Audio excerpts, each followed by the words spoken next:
Bonjour chers parents, Dieu vous a donné une mission spéciale. C'est la mission de transmettre la foi à vos enfants.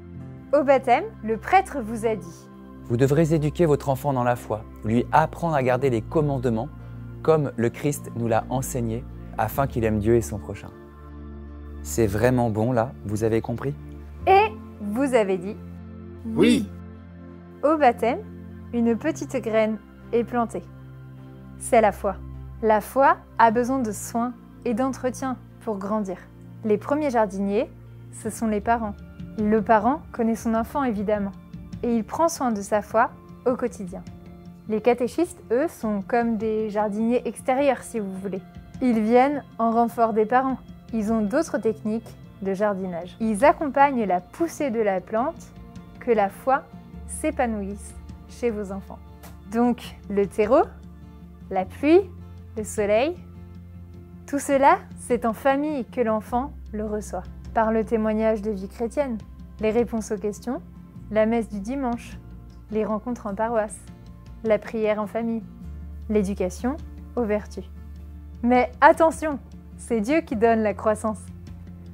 Lui seul sait faire pousser les plantes. C'est lui qui donne la vie. Transmettre la foi à nos enfants, c'est simple. Ils aiment ça et ils en redemandent. Donc c'est vrai qu'après, ils posent beaucoup de questions. Et bon, avec nos mots, on essaye d'y répondre. Lisa, la prière, c'est un moment où on ferme les yeux, on pense à Jésus qui est dans notre cœur, qui pense à nous.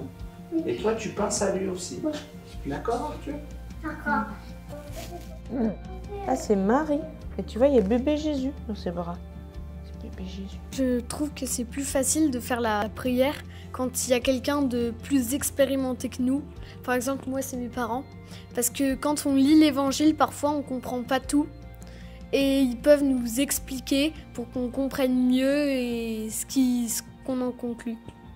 Oui, et de la même façon, les enfants aussi, parfois, en posant une question sur l'évangile, nous éveillent à quelque chose qu'on n'aurait pas forcément vu. Donc en fait, c'est vraiment réciproque.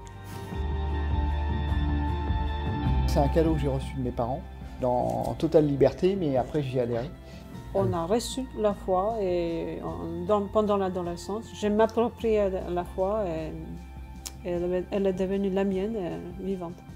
Je me souviens aussi un truc qui m'avait marqué, c'est qu'en passant devant la chambre de mes parents, je les entendais prier. Voilà, je me disais, c'est pas du pipeau, quoi, c'est du vécu.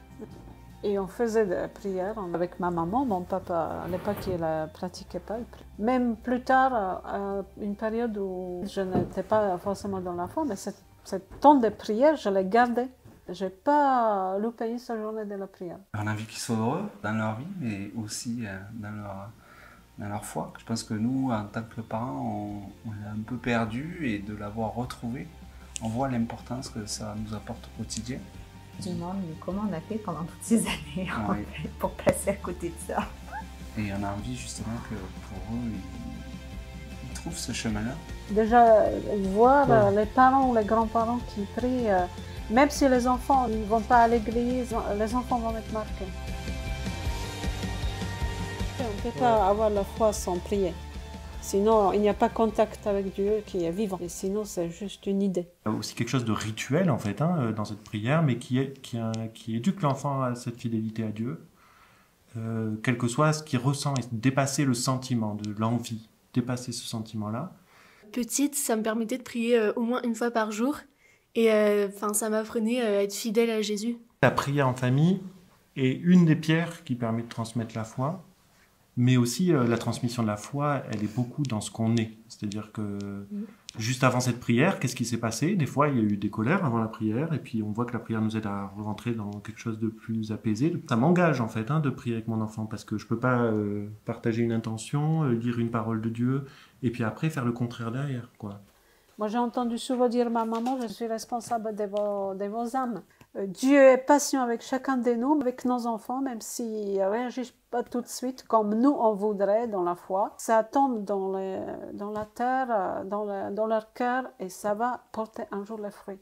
Pas forcément comme nous on s'imagine, mais c'est Dieu qui gouverne, c'est Dieu qui sait. C'est lui qui va accompagner nos enfants et nos familles.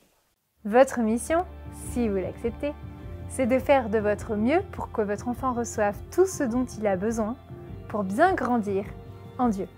Priez Dieu pour la foi de vos enfants. Il s'occupe de tout.